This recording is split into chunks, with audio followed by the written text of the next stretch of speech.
4 days into Ukraine's surprise counteroffensive in Kharkiv Oblast, Russian forces have retreated from the key cities of Kupiansk and Izium, signaling a near-total collapse of the Russian line of defense in the area. Reports are also circulating on social media and Telegram channels indicating that Russian troops have left other key settlements deeper inside Kharkiv, Donetsk, and Luhansk oblasts, but they haven't been officially confirmed. The liberation of these areas, some located over 60 kilometers behind where the front line stood a week ago, represents the most significant Ukrainian achievement in the full-scale war since Russian troops withdrew from northern Ukraine in early April.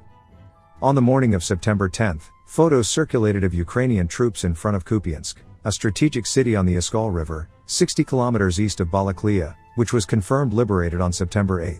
Further confirmation came soon from the Security Service of Ukraine, SBU, which posted a photo of Ukrainian special forces in the city, saying Kupiansk is and will always be Ukraine. Early reports about Ukrainian forces entering Izium were confirmed later in the afternoon by Russian sources. Danil Bezsunov, proxy official in the Russian-occupied parts of Donetsk Oblast, wrote on his personal Telegram channel that yes, we left Izium, along with a few other settlements in the Kharkiv area. The news has since been picked up by some Russian media outlets, including Gazeta.ru and RBK. Later on, Ukrainian troops also confirmed entering Izium. Ukraine's 25th Airborne Brigade published a video of its soldiers at the entrance to the city. It remains to be seen how long this momentum will last, but early signs indicate that Ukraine's lightning advance in Kharkiv Oblast has brought about a mass rout of defending Russian troops. The fact that the retreat from Izium was announced by Russian sources before any word of its capture suggests that the city may have been liberated without much resistance. When the counteroffensive in Kharkiv Oblast initially began on September 7, Russian sources claimed that the area was defended by less experienced troops, but that reinforcements were on the way. Russian state media showed footage of columns of reinforcements supposedly heading to the area. It is unclear whether these reinforcements did not make it in time, or if they were also routed in battle. Regardless, the speed of the Ukrainian advance has broken through all of Russia's lines of defense in the area, breaking the occupiers' capacity to resist along the entire front line in Kharkiv Oblast. In the meantime, Russian Telegram channels have reported retreats from many other strategic cities and towns, some much deeper behind Russian lines. Gray Zone, a channel connected to the infamous Russian mercenary Wagner Group, reported that Russian troops had withdrawn from Lyman and Donetsk Oblast without a fight. Other towns mentioned in similar unconfirmed reports include Oskil, Sawatowe, and Kremenna. For hours after the loss of Kupiansk and Izium became apparent, the Russian government, military, and state media were silent.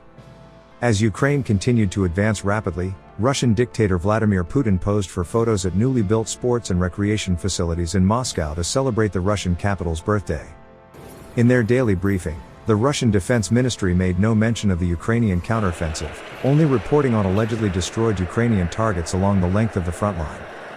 Only later was the message updated, with the ministry announcing that a decision was made to regroup Russian troops stationed in Balaklia and Izium and transfer those troops to Donetsk Oblast. The Russian Defense Ministry also claimed that a number of feints and demonstrative operations were conducted to support this regrouping, and that 2,000 Ukrainian troops had been killed in the area in the past 3 days. No mention was made of the loss of any territory. Ukraine hasn't yet commented on Russia's claim about losses. With Russia relying heavily on rail infrastructure for the transport of troops, equipment, and supplies, the capture of Kupiansk has significant ramifications for the Russian war effort further east. Ukraine's capture of the city, a major railway hub, cuts off Russian rail access not only to Izium, but to large portions of the front line in the Donbas, as far south as Severodonetsk. Most reports remain unconfirmed, but there are many hints that the collapse of Russian defenses in the area is quickly spreading beyond Kharkiv Oblast to the Donbas, the region in Ukraine's east that has seen the heaviest fighting of the war. Late in the afternoon on September 10, Luhansk Oblast Governor Serhiy Haidai announced that residents of Lysychansk, a city located about 100 kilometers east of Izium, had seen Ukrainian troops on the outskirts of the city. Lysychansk, a city in Luhansk Oblast with a pre-war population of 95,000, was occupied by Russian troops in early July.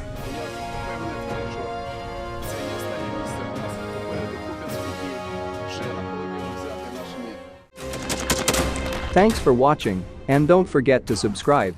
Also, if you want to support Warthog Defense, please become our member and get early access to new videos, exclusive members-only videos, and become administrator in comment section. The membership link is in the description. Every day we get a guy hit 6 rescues in 6 days. You know, he's doing the job every day.